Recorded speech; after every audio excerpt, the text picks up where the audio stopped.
What's up, YouTube? This is Jim Fanis, aka vypermajik, with a little bit of commentary today on Microsoft Xbox One and some of the news I've been reading online about them.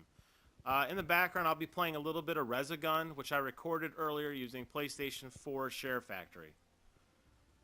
A little bit of my history with Microsoft. I was a huge Xbox 360 fan. I bled Xbox green. I loved their console. I bought into 100% of everything they were saying and everything they were selling. I could not get enough of it. Maybe it had something to do with me being a little bit of achievement whore and just loving those achievement points, or the way that a lot of friends that I met online and how we kind of worked together through games and how great the party system was. I loved the store, the ecosystem. I was a huge fan of the Xbox arcade games. I signed up for Bing. I made Bing my default search engine so I could get Bing points to cash them in on the store for some extra stuff. When the Microsoft store finally made its way down here to Orlando in the Florida Mall, I lived there, and just getting cool little giveaways and gift cards and the Halo 4 launch and just how amazing it was. It was like my little slice of E3 in Orlando, and boy did I eat it up. So when I heard that, and this is obviously last year, that Microsoft and Sony were both going to be announcing new consoles, I was ecstatic, and I could not wait to get my hands on the new Xbox. I remember coming home from work, and I had taped the Xbox One presentation that was recorded on Spike TV on my DVR, and I got home from work after turning my phone off because I didn't want to know anything about it. And I remember sitting on the couch next to my wife, and she just kept looking at me and asking me, "Are you okay?" And I don't really remember this, but she kept saying that I was saying, "Oh my God, oh my God." Not in like belief of like, "Oh my God, I've seen like, you know, the Holy Grail," but like, "Oh my God, what have you guys done?" As a fan of what I believed in Xbox was at the time, and what I believed the vision of what I thought Xbox 360 was and moving forward, I felt so betrayed by what those guys did. I felt like it was just way too entertainment based, and obviously Microsoft did come back at E3 2013 and did focus on some games, which is important. But they had lost my, when they put that entertainment foot forward, it shifted the focus in that company away from what I really thought it should have been, which was the games. Because it was really people like me who sold their soul to Microsoft willingly, who almost bought the Microsoft phone, who switched over to Bing.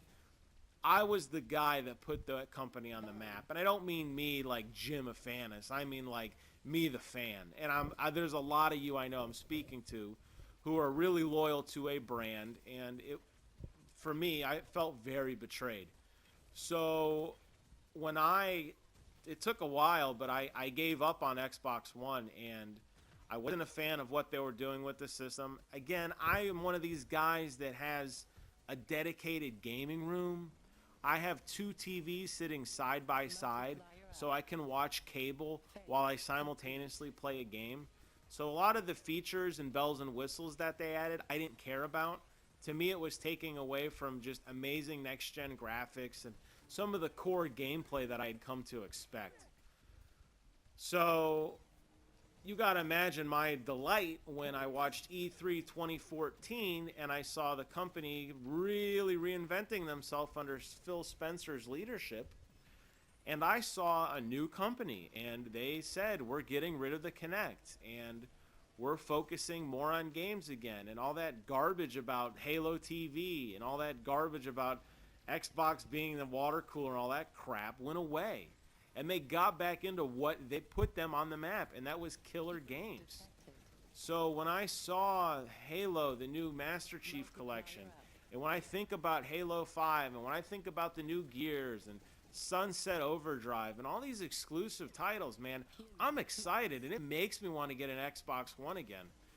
I've already decided, and talking with my wife, I mean, I've come full circle, and there's definitely room in my entertainment console center for another console. So I'm definitely going to get one. It's just a matter of when I buy in.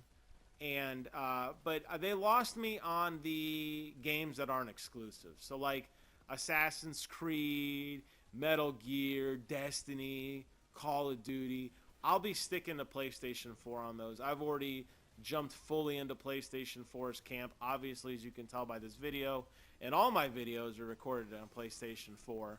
So I'm not gonna. They lost my business there. They're not gonna win it back. But for as far as the exclusives go, yeah, totally. I want to play those games, and I'm excited about it. So when I read today that Microsoft had announced that by removing the Kinect and selling their console at a competitive price to PlayStation 4, that their sales had doubled in the last month, I was really happy for them, and that was really exciting news. And that really makes me feel like there's other gamers out there like me who kind of held onto their wallet and, didn't kind of spoke with their money and said, no, we're not buying this. And now that Microsoft has kind of listened to the core fan, people like me who I feel put their console on the map, made them the best-selling console over PlayStation 3, now that they're listening to us, I'll come back. I believe competition is healthy. And even when I was really against Microsoft, I never wanted them to fold. If you don't believe competition is healthy, look at the piece of shit that Madden football is, and anything that EA has put out where they own the exclusive like player rights to licensing of like player likenesses or like franchise information, like they can only be, the NFL assigned their rights over to them. Because those kind of games, and I do like to pick on EA because a lot of them are garbage, but there's no innovation anymore. They're just kind of like, we added a truck stick. It's like, really? That's your big innovation for the year? So I believe in competition. I think it's great. And I'm glad that Microsoft's given PlayStation a run for their money. And if it ends up coming out that Xbox One overtakes PlayStation 4 again, well, that means Sony's just going to have to work all that harder to keep my business. So I'm all about it. I think it's great. And moving forward, I'm really excited to see kind of how Sony responds to this. I mean, they got to be aware that Microsoft's numbers are starting to pick up. I know in the grand scheme of things, Sony is still outselling Microsoft, but that could change. And, it's going to take these great kind of innovations, getting rid of the Kinect.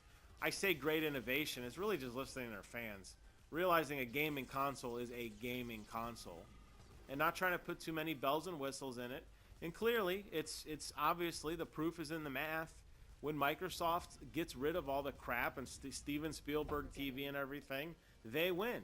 And when PlayStation does an E3 conference about some stupid comic book movie or TV show that's coming to life, no one cares. So stick to the games. I'm excited to see where the future goes. And I'll be an Xbox One owner before too long. I'm sure of it. Anyways, hope you enjoyed the video. Thanks for watching. And I'll see you guys on the other side.